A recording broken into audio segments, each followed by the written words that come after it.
just for a television series or any of the movie features, but also one of the best, most phenomenal video games of all time. I remember as a kid in England, we would buy the cards. It was Pokemon cards and Yu-Gi-Oh cards, and we would exchange them. And if one of us got like a gold or silver card, it was like a whole thing. Oh yes, good time. Well, speaking of, Pokemon is celebrating its 30th anniversary. Can you believe it? I know. It's been around for 30 years. As old as me. So I want to ask, we're in a realm of like reality TV, in a realm of movies, TV. Do you feel like today's world we are now kind of televising and putting everything on the TV, and do you think it's a positive or like a negative thing? Well, it's positive that we're putting both, whether it's indie or corporation incorporated made animations or feature films, whether it's live action or any genre. I feel that we cannot let AI generated stuff replace us. Oh yeah, no. AI can support us to help us as assistants. Again, it cannot replace us. It can't, because then it just looks crazy. Like if I'm writing an article, the only way AI should tell me is like, make sure I didn't make any crazy spelling mistakes. Do not write the whole thing for me, Well, thank you so much. It was wonderful meeting you. I'll see you inside. So wonderful meeting you too. Thank you so much. Thank Alyssa, you. nice to meet you. Thank you.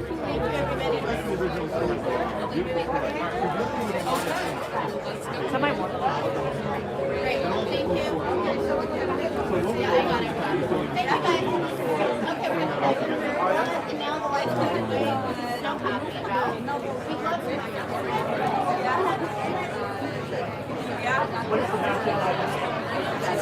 We met you guys before. Yes. Red Hulk. Yeah. Red Hulk.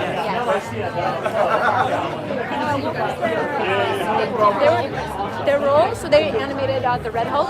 Okay. Harrison Ford's Red Hulk. Let's talk. I'm a big Yes, and Captain America. Oh, hold on, you gotta meet these guys. Okay, you guys want to talk about Red Hulk? Yes. Take the lead and these guys can fill in. Hi. Fantastic. We're with Big versus Fan. What does it take to bring the Red Hulk to the big screen? Just with the same type of focus, we just enjoyed having the chance to take whatever character Marvel puts, in the writing, and try to make sure that we honor it visually. So when you have someone like Harrison Ford, the main thing was trying to make sure that the Red Hulk that we had, regardless of the expression, was really close to the recognizable traits of Harrison Ford. So that was the main part of the focus, and the body part of it was just us going crazy and having fun with it. Actually, speaking on Harrison Ford, how much of his performance was captured in the Red Hulk? His facial expressions, movements, how much did you have to do in order to make Red Hulk look as much like Harrison Ford, but also to keep that comic accurate look of Red Hulk? Yeah. So when we started, the main idea was just for him to give us as many expressions as he could. Obviously, we were not to ask him to perform all those jumps around, right? So we had to find the right balance, and the right balance for us was, let's make sure that whatever the expression that he has, we can mimic it. We know when he snores, what are the tricks that are appearing, what are the memory wrinkles and all of that. So capturing all of that, and then making sure that whatever situation you put the Red Hulk is, you still have a little bit of the soul of Harrison Ford coming out of it. So that was the main thing. And the collaboration from there was on some specific moment, just can you do this, perform this now for us, just for us to be able to see if we were close or not. So that was the full extent of our there's collaboration. all of these unlike deep in that world. Absolutely So amazing. if I can get something Thank that's, you so much. His work, they'll pull him aside. Can I get a photo of the three? I know. He's deep in the work. Okay, perfect. Ask him any fan. Thank you. Good luck to you. Yeah, thank you. Yeah, I want this on me. Hello. Hi. How are you all? So I am a huge Marvel superhero fan. I love Red Hulk because when I interviewed Lou Ferrigno, like it was last year, I asked him, "What do you think the Hulk should be back?" He said, "I want it to be more lean, mean, and green." Yeah. And obviously this one was red, Red Hulk. but he was very mean. Yeah. And I think fans kind of wanted him to Hulk out more. Yeah. But when you kind of went into this design and make it into what he was, what was your main goal? So, one animal, the honey badger, that was the main thing that we had in mind when we were working on the creature. Hulk, it's tricky, right? People have been used to seeing the green Hulk, and we needed to find a way to make our Hulk slightly more you should be able to tell the difference between the two, right? So the idea was started all the way on the design side. So the Hulk is a little hunchback, the Green Hulk. We stood him up a touch more on the Red Hulk, so that he did not have to go on his own for whatever action he was performing. And from there, it became relentless. Just keep him going. Nothing can stop the guy, so nothing should stop the guy. He just keeps on running and going after people and going after people. So there is a saying. Yeah. Honey Badger's gonna give a shit. So that was the idea overall. Just keeping the action going, and these guys were a huge part of it because we had to try to find a way to bring him to life, and it was these two guys with me and the team that we have over there. Even a bodybuilder came so that we could see how the muscle reacted on those actions. So it was a big team effort, but ultimately, yeah. You know, I mean, it's always fun seeing Indiana Jones turn into Red Hulk. Yeah. Now, I gotta ask you, like, would you?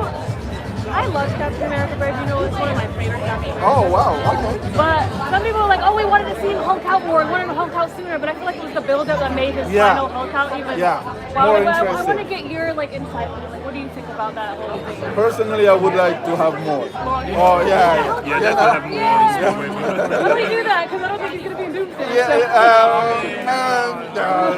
Nobody knows. Who knows, right? He's the president.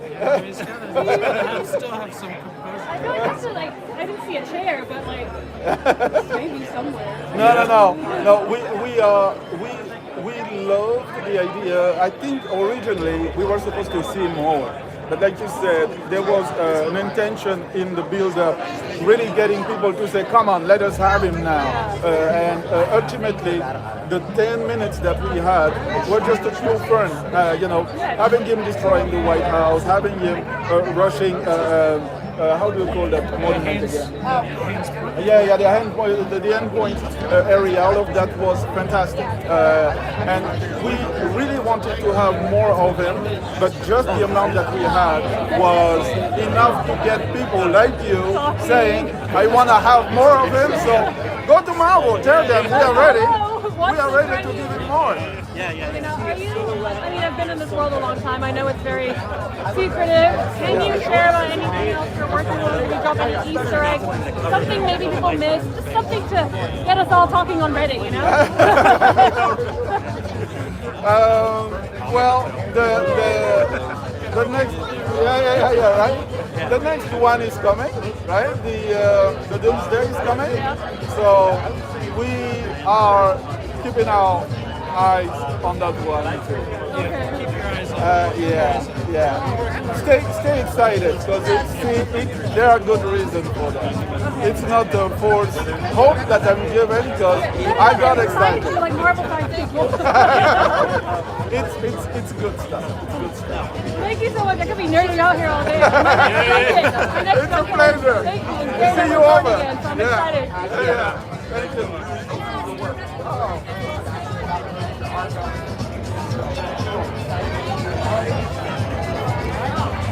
So the reason I put it on me is because the last live was complaining that it wasn't on me. It's like the other one at team. Yes, Minecraft went viral last year. Right there.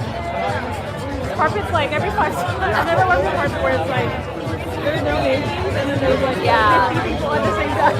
It's a little hectic. Yeah, I'm like, okay, hello. But you're doing great. Thank you. That was a great interview. I've been here all day, like, what does this mean? All right, guys.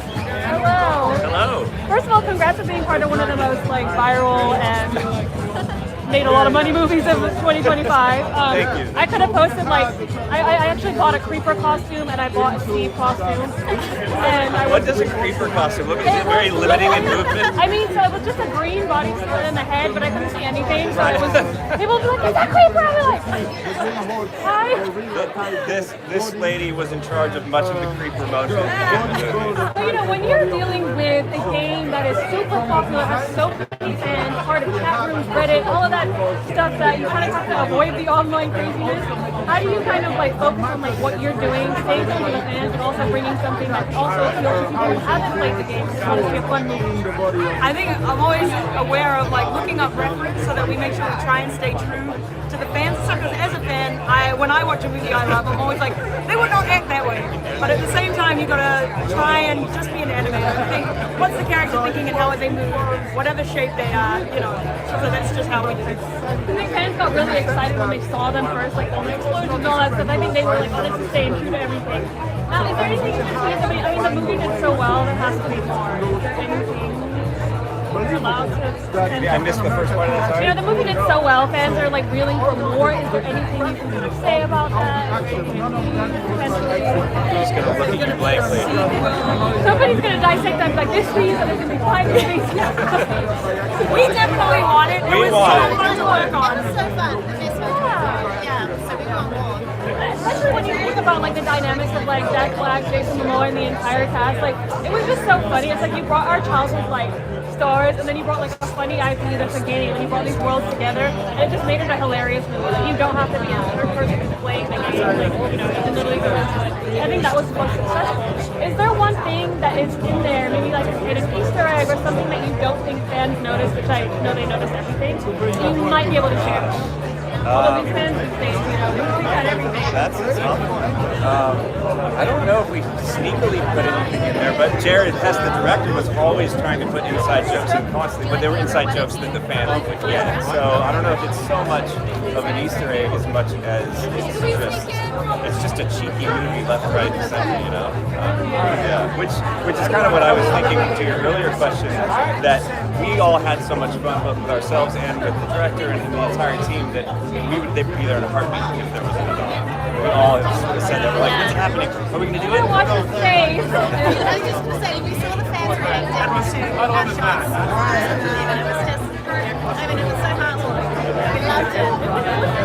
Like I would say, like a social phenomenon. Like every little thing I would post, it would just go viral, and I was like, I didn't even really say anything, but okay. Yeah, it was great to see because it felt like the fun that we had translated through to the fans. Yeah, and I think that always makes a movie great for anything that you work on, because you know the people behind the scenes are really making it, so you can feel it as an audience.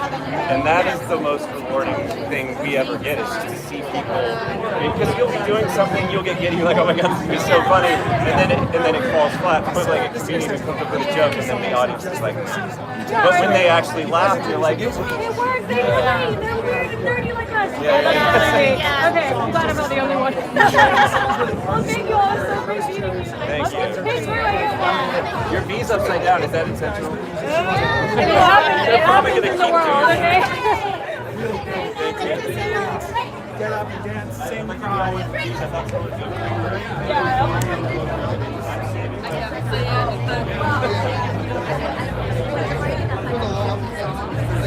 Well, usually my lives have more. I don't know what's going on. I think it's the connection here, honestly. And thank you. I don't know. I swear, since my YouTube got hacked 2 weeks ago, the views have been really weird.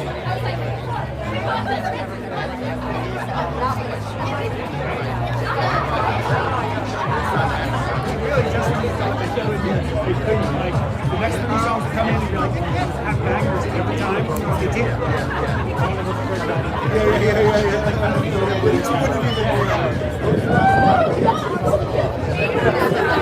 Thank you, Wolfie Watchers. It's going good. I'm just a little stressed out that I don't know. I feel like my live isn't, honestly, since my account got hacked, so like views and engagement has been a little weird.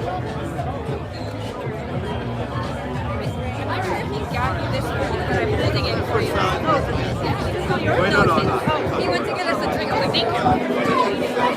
I don't know. I'm like, I don't know. It was Rick and Beauty from Utopia.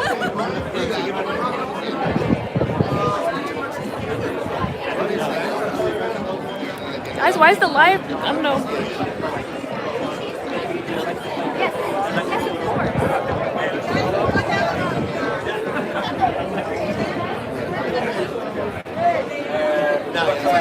Poi potete droppare quando continuiamo con loro, fammi parlare, vi faccio un po' di aria.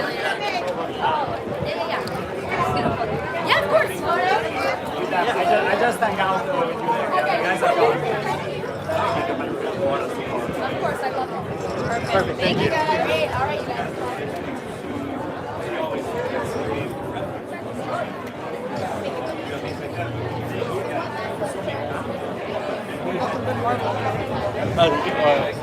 Red Hulk? Yeah, no, I talked to him too.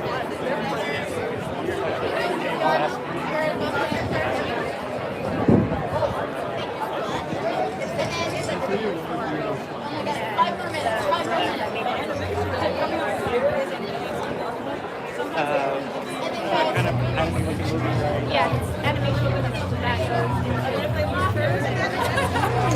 If you saw the poster, it's like a bald kid with like a flash of light and like a rainbow coming out of his face.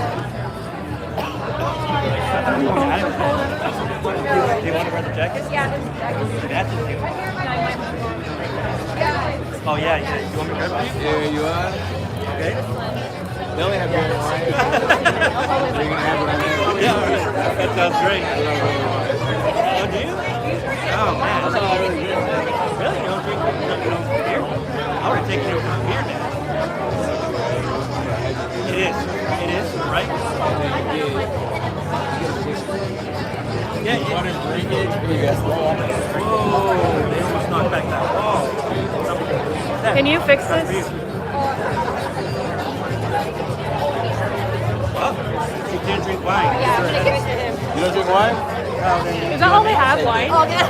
Do they only have They only wine? have beer and wine. Oh, okay, no worries. Yeah. I probably get champagne a little bit. It Why you don't like wine? gives me headaches. I'm like a little sensitive. Me too, it makes me Yeah.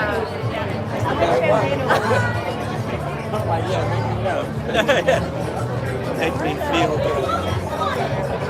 That's what I'm looking for.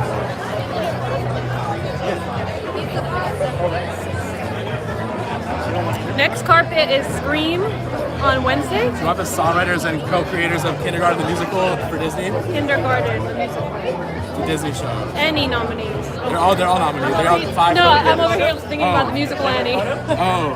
I was like, wow. Hello. You want to go again? Thank you so much. Let's get that one. Yeah, because All right. Okay. Let's hop in. Well, I'll edit the question in. So yes, what was my question? Okay, any hidden Easter egg or something that fans may not know that was in the movie that you're allowed to share? Yes, it's a great story because Jared, the director, wanted to have a piglet hold up what was written in the script as a terrible drawing. It was just a cute drawing by a kid, but in script, terrible drawing. And it was meant to lead to the evil piglet to stab the piglet for being artistic and creative, which is something they hated, or she hated. So, our visual effects supervisor, Sheldon Stopsack, recruited his children to make a terrible drawing. His 2 daughters, I think they were 6 and 9, and put it to the director, and the director then had notes, and he had to re-deliver notes to his daughters from the director. And eventually, his daughter's drawing made the terrible drawing, so that's the one that ended up moving. Imagine if you could drawing. And I was at the screening when we did the crew screening. And he was there with his daughters, and when it came up on screen, she stood up and she's like, That is so cool. Yeah. I'm gonna find like the little clip and then put it on find top. the terrible drawing. Hopefully And it hits has the- animated the penguin wolf. Oh my god, how fun! Thank you so much. Thank you for coming back and sharing. I appreciate it. Thank you. This is the writer, director, producer from Arco, and this is the voice of Arco, and soon to be seen in the upcoming Michael Jackson movie. As young Okay, Michael is Jackson. he allowed to speak about that? I think you're allowed to talk about it. Yes. Okay, great. Really? You go first. Okay, so first question I've been asking everyone is like, what is one animated movie, TV show, or short that has impacted the most through your childhood or in your adult life? The first movie that I liked. Any movie that like kind of impacted you the most. So for me, it would have been Toy Story. Yeah, exactly. Toy Story. Me, it's like Peter Pan and maybe Princess Mononoke. For me, it's just random Persian film. White. I don't know. It's really random. So I gotta ask you. I know when you're in animation, what is one core memory that you want the audience to take away from it? I wanted the audience to have hope again and to trust in imagination again. And I hope that's what the audience grabs from the movie. Now, okay, you're going to be in the upcoming Michael Jackson. Funnily, my mother has been with Michael Jackson's main videographer for many, many years and captured all of his moments. Yeah. So what is one exciting thing that you're looking forward to fans seeing in this film, King of Pop? I wanted them to, I just want them to, know Michael Jackson's life and what he struggled with. I don't want people to take his music for granted, especially because I don't think I could live my life the same if there was no Michael Jackson music. So I just want people to know that he's still the king of pop and the greatest of all time. And I really appreciate that because we're part of a different generation. My mom is it, and we all have the same feeling towards Michael Jackson's music and his legacy. I gotta ask you both, what is your favorite Michael Jackson song? Moscow. Stranger Moscow? Yeah. I like Beat It. Smooth Criminal. You're young. I'm old. Thank you. Thank you so much. Thank you. Thank you.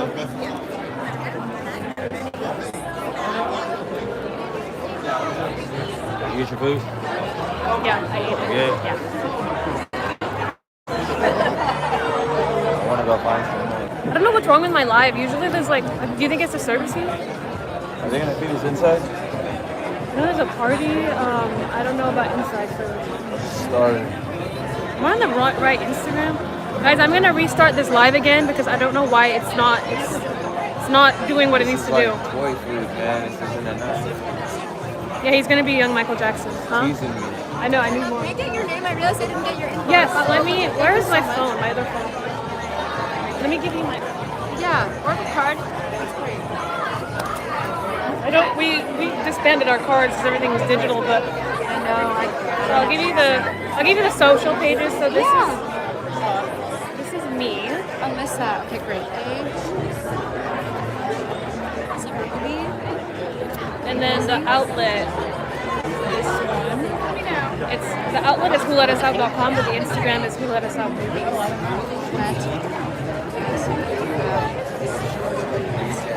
Okay, cool. Yeah. And then my email, everything is on this Instagram, but if you want me to give it to you, I can. It's easier. Sure. It's literally Alyssa at wholetusout.com. wholetusout.com. Yeah. And I'm Jenny. I work for Carol Marshall. Yeah, we do Weta FX. So if you want to ever talk to me again. Yeah, give me definitely. 1 Like, second. we are big on movies, and so that would be great. Thank you so much. Thank you. Talk soon. Sorry, I'm really bad. Sorry. I'm like, I watched all these as a kid. Okay, yeah. I think Michael Jackson movie comes out in the summer, right? What is your outlet? Sorry. Who Let Us Out? Who Let Us Out? Okay, great. Who Let Us Out? Yeah, definitely talk about her. Here we are, sorry. Snoopy presents a summer musical. This is Jay, he did the singing voice of Charlie Brown. Okay. So first of all, how did you prepare to play such an iconic role? He has such a huge legacy. Honestly, I didn't. I went in there and thanks to Ben Folds, Alan Zachary, Michael Weiner, and of course Eric right here, they helped me through the process, you know what I mean? And the emotion and the tone and everything, it just came naturally, honestly. And then, when we talk about animation and film and the core memories they have, what's one core memory you remember from any film or TV show? Honestly, right here, this Snoopy presents the summer musical, meeting Eric and meeting the whole crew. That was probably my favorite movie in any animation that I've read because I feel like they're friends, it's not just a worker or a co-worker, you know what I mean? Yeah.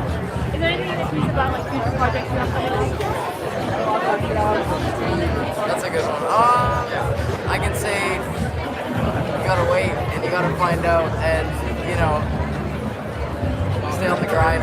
Or it could be something like the next Zombies premiere or something, and I'm like, oh wait, I just talked to you. That was great meeting you. Yeah, thank you so much. Yeah. I'm the director of the Snoopy Presents Summer Musical. Okay, perfect. Let's get you a little bit over here. First Hold on. I gotta fix it up. Gotta fix it up. Okay. Okay, so I gotta ask you, you can't be biased, but what is one movie or TV series that impacted you the most throughout childhood? About, what was the last part? One movie or TV show that has impacted you the most throughout adulthood and childhood? Sure. I think probably Eraserhead. I know that's strange, but I think it was one of the most effective movies for me that let me understand sort of abstract filmmaking and that things can be told in different ways. And I have to say, even to this day, with Snoopy Presents a Summer Musical, I had some of that David Lynch inspiration for the end sequence of Charlie Brown, and I think that kind of took it to a new place. It's just part of my DNA now. Yeah, that was probably a very strange connection, I'm sure, but that's what stayed with me the most.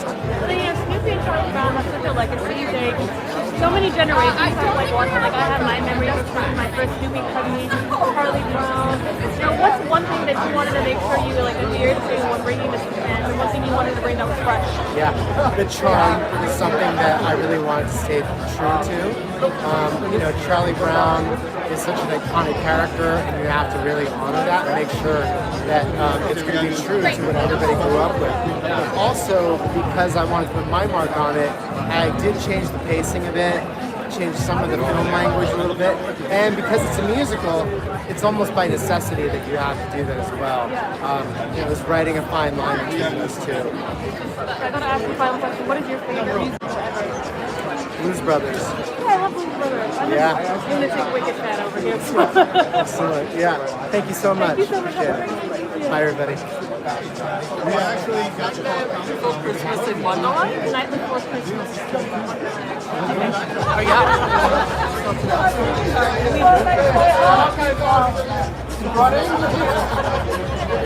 Everyone.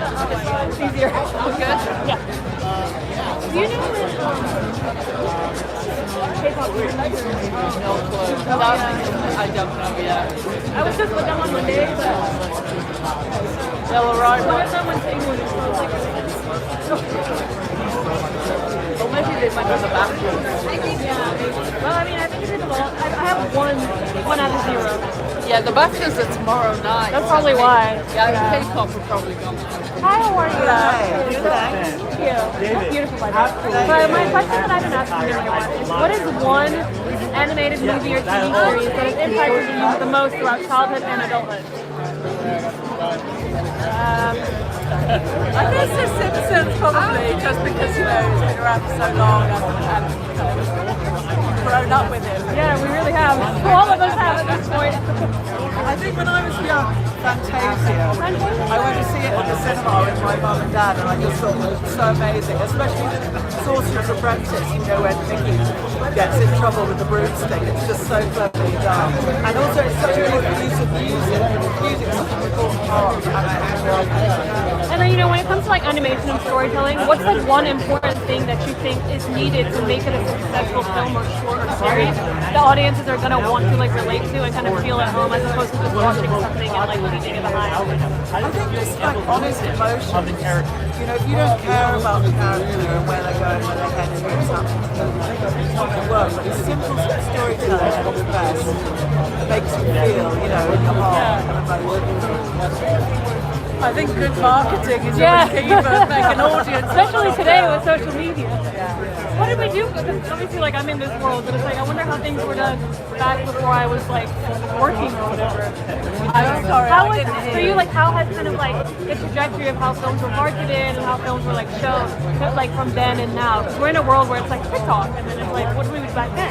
I think we're in a minority here because we're British, and we're one of the only independent British films to be nominated this year. So we kind of feel like we punch above our weight, but we've really got to kind of support ourselves and the industry in the UK. So we're proud to be there. Some of the best. I mean, I was born in Leeds. I've only been living here since 2015. Actions and one of my I love Wallace and Gromit. I'm obsessed with some those are things I grew up on. I think the stories there have a little bit more that little authentic home Yorkshire feeling to me. So that's what I love. So I hope you guys win. Thank you so much. Congrats. And keep doing what you're doing. Go Leeds. Yes, go Leeds. Thank you.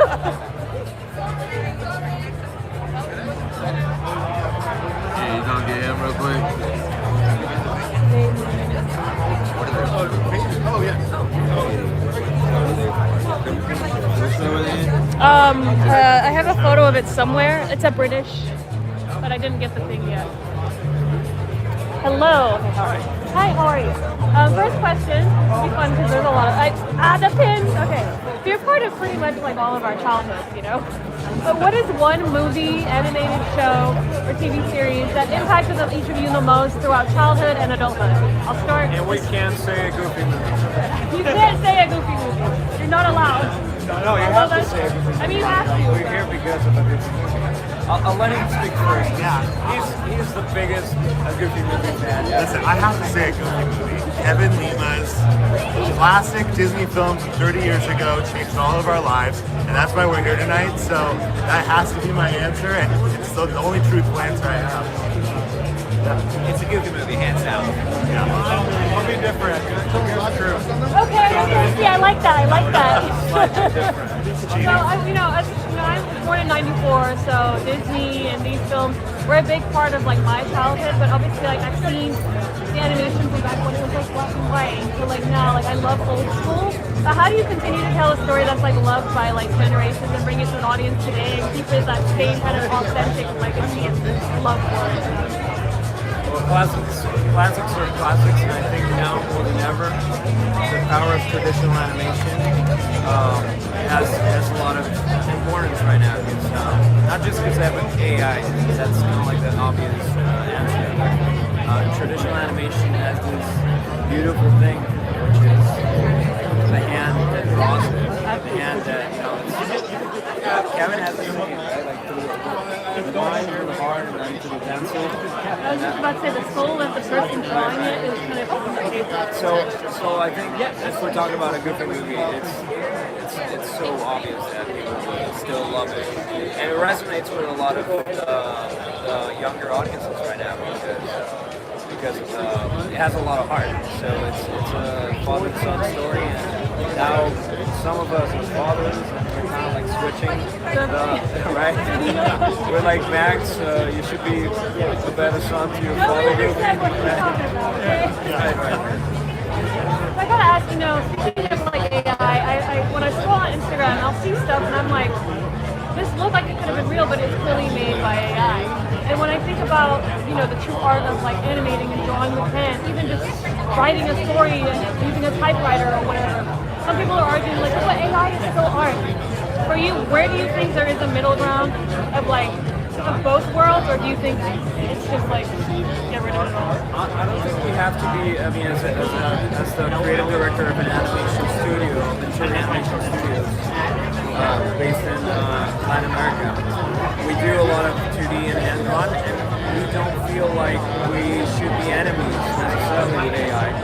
We have a motto nowadays, which is the future is traditional.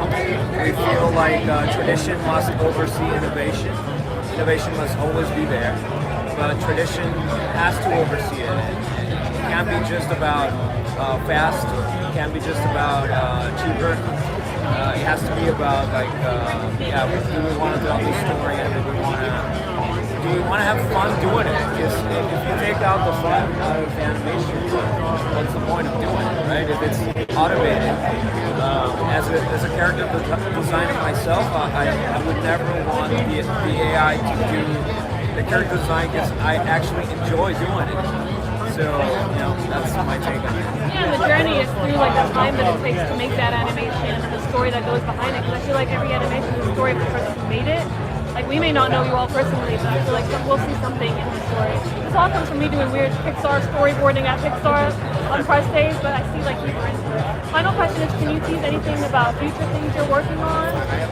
Some things might be. Oh wow! I think we're all working on different things. Yeah.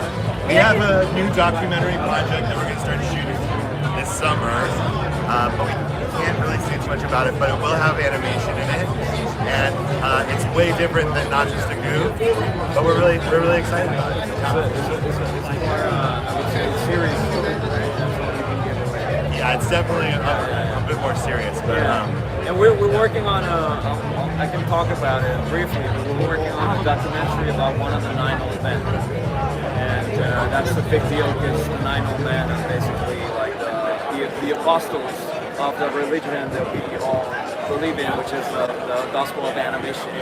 So to do an animated, of course, documentary hybrid, because it will have obviously talking heads, to do something about one of the 9 old men is a dream come true. have that. Thank you all so much. Thank you so much. Thank you. Eat this. What is it? Crab cake. And a drink. Very delicious. Right here. 6 o'clock. I know. Time. Your time. Don't swallow the gum. And I'll be over here like, just talk. Okay. It's a grape gun? No. It's okay. I do need a drink, but that was a little flat. I gotta ask, first of all, I love your outfit. The tie. Oh, yes. The tie is giving everything. Gotta have the big home. So I gotta ask you, although I might know the answer, we'll see. What's one TV show, TV series, or animated movie that impacted you the most throughout childhood and adulthood? Boy, I think actually there's several.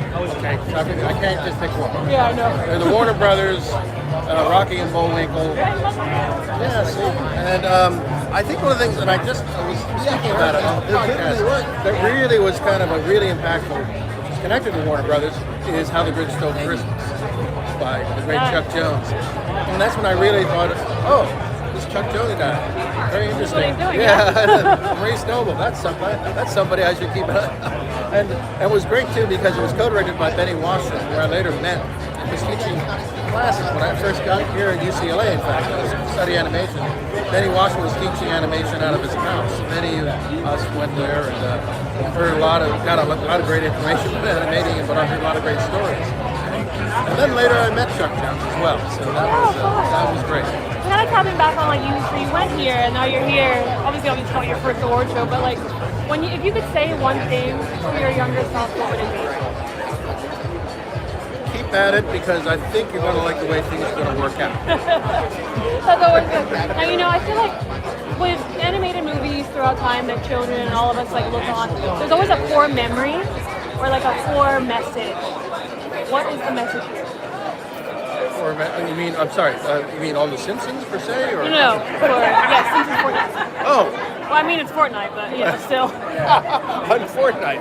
Because Fortnite is a game that is many popular, but I feel like it still has some type of core memory or message for some generations. I guess the core message of that is, gee, this thing is really popular, isn't it? Well, I guess we're hanging out on the island for a little while. That's the core message. That's a good message, right, folks? But then when you're kind of creating something for, Fortnite has so many different skins, so many different like characters that bring it in. Do you want to lean more on like the fans of the game or the fans of the IP, the show, or the cartoon? Well, in many ways, we kind of had to lean more on the fans of the IP because of the way it was designed. In fact, the way the characters had to be designed, we couldn't have Homer in the same sort of rotund way that this is the way the characters, the skins fit on it too. So it's a combination. They got a little elongated, a little thinner than we would have liked it. But I also think because of the way you do the game from behind somebody, if Homer's too rotund, you're not going to be able to see what you're fighting at. It's always really interesting to know how something translates from like one type of like media to another type of media. Yeah, I think that was it. They say, oh, okay, we're basically in this format, so we have to abide by the rules of this format. But the wraparounds was purely us, purely Simpson characters. So that was fun. Can you tease anything about like future projects? Well, I'd like to, but they're gonna come here with their agents like Marvel. I mean, or like a hint, like I don't know. Let's just say, I guess I can say that I am not directing on the Simpsons movie. I will be involved, but as a consequence, I will be directing an episode, at least one. So, but I think I have to leave it at that. Okay, I hope that would be like, was it this one or was it this one? I'm gonna find you. Thank you so much, so cool meeting you. My pleasure. Thank you so much. All right, everybody. I love you. How was it playing the role in Lilo and Stitch as opposed to live action?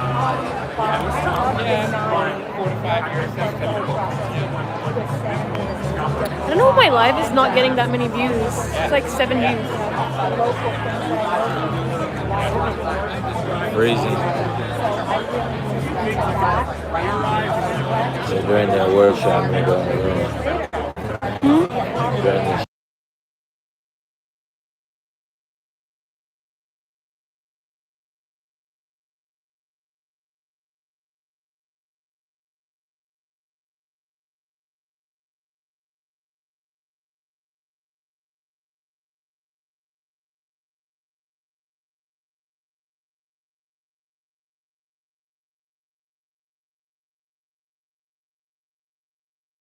his name. No, you're good. You're good. Yes, hi. Where are you I going? briefly met you during Comic-Con. We actually interviewed you like in the little PCC room. Oh, yeah, we did all that press for Yeah, Lilo and Stitch. there's a lot going on. But thanks, because you helped it go over $1 billion, so I appreciate it. Thank you. I was dressed as Fantastic Four Storm. Oh, yeah, I recognize your face. Thank you. So I gotta ask you, you've been a part of this, film that we've all loved, story that we've all loved. Is there anything you can share about like the future when it comes to like movies? Oh gosh. Well, I guess the next question is how is AI going to affect film?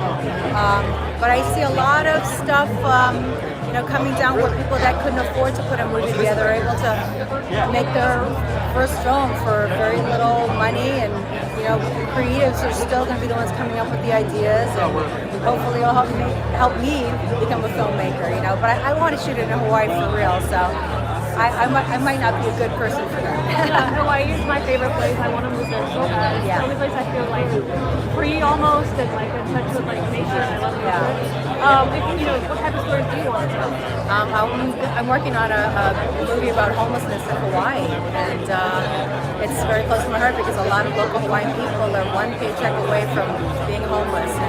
And we're getting priced out of paradise, and that's a story that needs to be told.